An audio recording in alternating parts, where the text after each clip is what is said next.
जी, बिहार से। राधे राधे जी। राधे राधे महाराज जी। महाराज जी, सफलता क्या है? इसकी परिभाषा क्या है? कैसे जाने कि हम सफल हैं या असफल हैं? किस क्षेत्र में? सफलता का तो क्या पैमाना है, ये जानना चाहते। किस क्षेत्र में? समाज के क्षेत्र में, कार्य के क्षेत्र में। परहित सरिस धर्म नहीं भाई, पर पीड़ा सम नहीं अघमाई। यदि हमारे द्वारा दूसरों को सुख प्राप्त होता है, चाहे वो परिवार के हो, चाहे समाज के हो, चाहे राष्ट्र के हो, तो हम सफल जीवन मानो, सफल जीवन है हमारा। यदि हमारे द्वारा पाप कर्म होने लगे, दूसरों को दुख पहुंचने लगा, दूसरों का शोषण होने लगा, तो हमारा जीवन निरर्थक हो गया। समझ पा रहे हैं? अब दूसरों को सुख देने की योग्यता आनी चाहिए, अंदर क्षमता आनी चाहिए। जो हमारा अपमान करे, जो हमारी निंदा करे, हम उसको भी सुख दे सकें, इतनी हम में क्षमता हुई मानव जीवन की सफलता है। वो क्षमता आती भगवान के आश्रय और भजन से।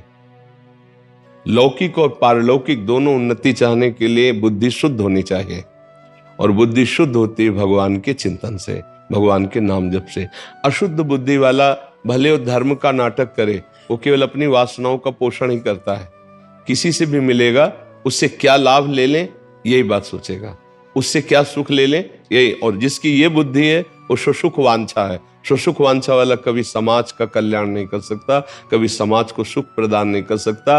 वो जीवन की सफलता नहीं, वो निरर्थकता है।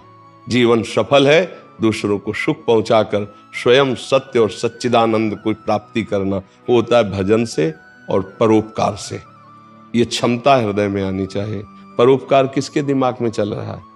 सबके दिमाग में चल रहा है केवल कैसे धन कमाऊं, कैसे भोग भोगूं, कैसे परिवार को जिलाऊं, कैसे खुद वासनाओं की पूर्ति करूं। बस विचार करके देख लीजिए, इससे ज्यादा दिमाग में और दौड़ नहीं है। हम कोई पद प्राप्त कर लें, उससे अच्छा धन कमा लें, उससे परिवार को सुख पहुंचाने की चेष्टा करें धन के द्वारा।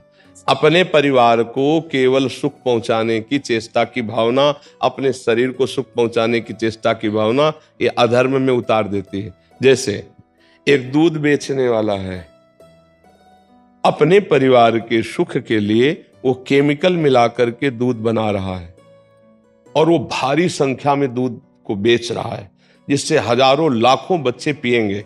अगर उसी से कहो तुम अपने बच्चों को पिलाओ तो नहीं पिलाएगा।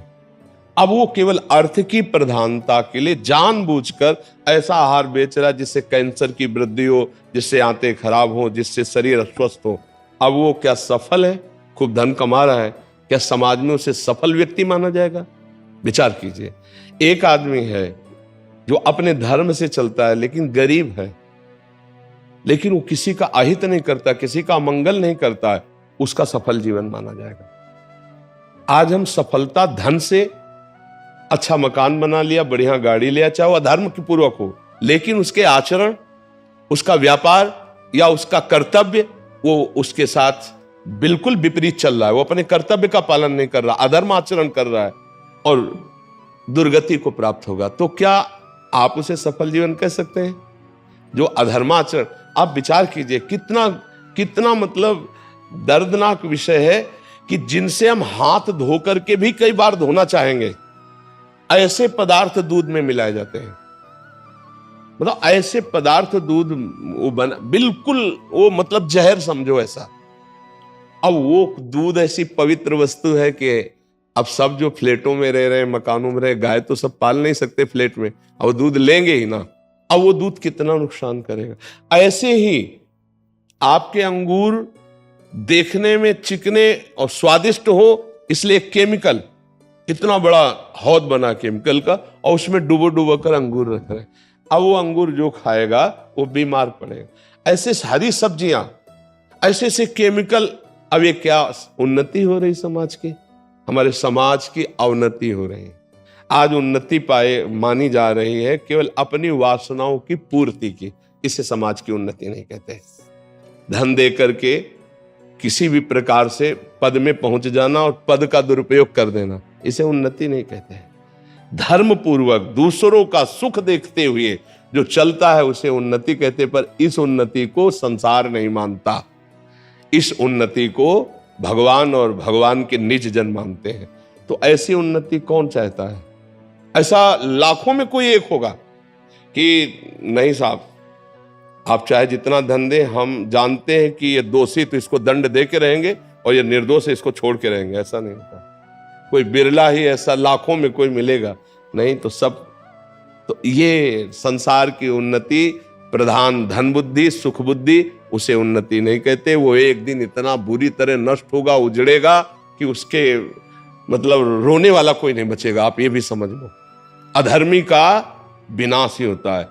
और उन्नतिशील धर्मात्मा आदमी दीपक की तरह जलेगा, लेकिन बहुत काल तक जलता रहेगा।